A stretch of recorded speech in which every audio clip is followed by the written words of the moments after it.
જો તમે તમારું બેંક એકાઉન્ટ બીજાને વાપરવા આપો છો તો સાવધાન, આ ભૂલ તમને ભારે પડી શકે છે. વલસાડમાં સાયબર ફ્રોડ આચરતી ગેંગનો પર્દાફાશ થયો છે. શું છે તેમની મોડસ ઓપરેન્ડી, જોઈએ રિપોર્ટમાં. આજના ડિજિટલ યુગમાં મોટાભાગે લોકો ઓનલાઈન ટ્રાન્સફર અને ઓનલાઈન બેન્કિંગથી રૂપિયાની લેતી દેતી કરતા હોય છે.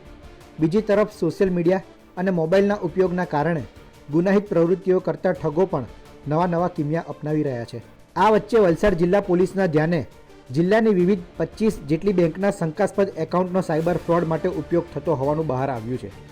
વલસાડ જિલ્લા ક્રાઇમ બ્રાન્ચ દ્વારા શરૂ કરવામાં આવેલી તપાસમાં જિલ્લામાંથી શંકાસ્પદ નાણાકીય વ્યવહારો ધરાવતા 270થી વધુ બેંક એકાઉન્ટનો સાયબર ફ્રોડ માટે ઉપયોગ થયું હોવાનું સામે આવ્યું છે. પોલીસે મામલાની ગંભીરતાથી તપાસ કરી અત્યાર સુધી સાયબર ફ્રોડ ટોળકીના 10 આરોપીની ધરપકડ કરી છે. આરોપીઓ પાસેથી 1.44 કરોડથી વધુ રૂપિયાના સાયબર ઠગાઈ રેકેટનો પર્દાફાશ થયો છે.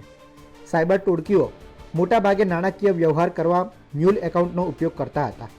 ઠગેલા નાણાંને મ્યુલ એકાઉન્ટમાં ટ્રાન્સફર કર્યા બાદ એકથી બીજા અને બીજાથી ત્રીજા એકાઉન્ટમાં નાણાં ટ્રાન્સફર કરી બારોબાર પૈસા ચાઉ કરી દેતા હતા.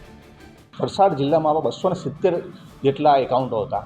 આની વિગત મળતા જ સૌથી વલસાડ પોલીસ દ્વારા જે વલસાડની 25 જે અલગ અલગ બેન્કો છે એના અધિકારીઓને બોલાવવામાં આવ્યા અને અધિકારીઓ સાથે આ ચર્ચા કરવામાં આવી કે આ વિષયની ગંભીરતા બાબતની, જેથી કરી જે ખાતાઓની માહિતી છે એ સમયસર અમને પૂરી પાડી શકે. ત્યારબાદ LCB, સાયબર ક્રાઇમ અને જિલ્લાની પોલીસ સ્ટેશનની અલગ અલગ ટીમો બનાવી આના માટે સ્પેસિફિક જે અલગ અલગ એકાઉન્ટ છે એમને ચેક કરવામાં આવ્યા, એકાઉન્ટ ધારકોને વેરીફાઈ કરવામાં આવ્યા, પૈસા જે સાયબર ફ્રોડના જે ડિસ્પ્યુટેડ એમાઉન્ટ હતી એમના ખાતામાં કેવી રીતે આવી તે બાબતની ઝીણવટભરી પૂછપરછ કરવામાં આવી, તપાસ કરવામાં આવી.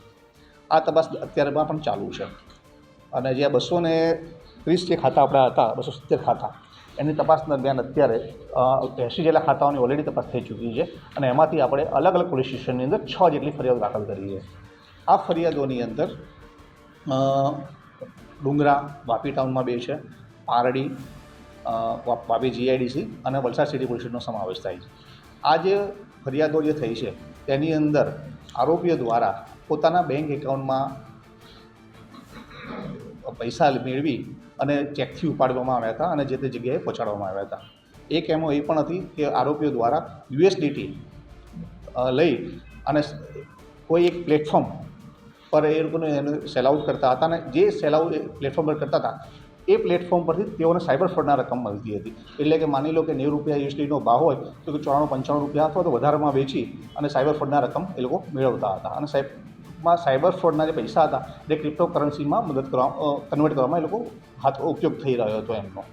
આ ઉપરાંત બીજી એમોમાં પાડીપુષ્ટમાં જે એમો છે એ મુજબ એક વ્યક્તિએ પોતાના અને પોતાના સગાવાલાના નામના બેંક એકાઉન્ટ ખોલી આ સમગ્ર બેંકની કીટ છે એ અન્યને વેચી દીધી હતી, જેથી કરીને એ વ્યક્તિ છે એ એને દુરુપયોગ કરી સાયબર ફ્રોડના માટે ટ્રાન્સફર માટે કરી રહ્યો હતો.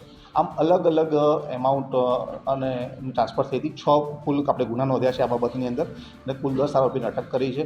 આ ઉપરાંત 5 આરોપી વોન્ટેડ છે અને અંદાજે કુલ ગળી અને 2 કરોડ અને 60 લાખ જેટલી શંકાસ્પદ વ્યવહારો જે છે એ આપણે અત્યારે તપાસ હેઠળ છે.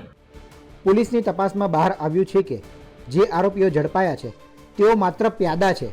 માસ્ટર માઇન્ડો હજુ પોલીસ પકડથી દૂર છે. ઝડપાયેલા આરોપીઓ પૈકી કેટલાક MBA, વકીલ જેવી ઉચ્ચ ડિગ્રીનો અભ્યાસ ધરાવે છે. તેમ છતાં નજીવા કમિશનની લાલચમાં ગંભીર ગુના કરી બેઠા છે.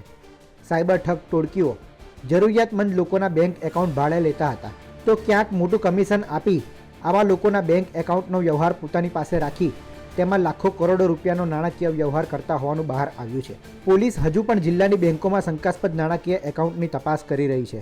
સાયબર ઠગાઈના રેકેટના મૂળ સુધી પોલીસ ક્યારે પહોંચે છે તે જોવું રહ્યું.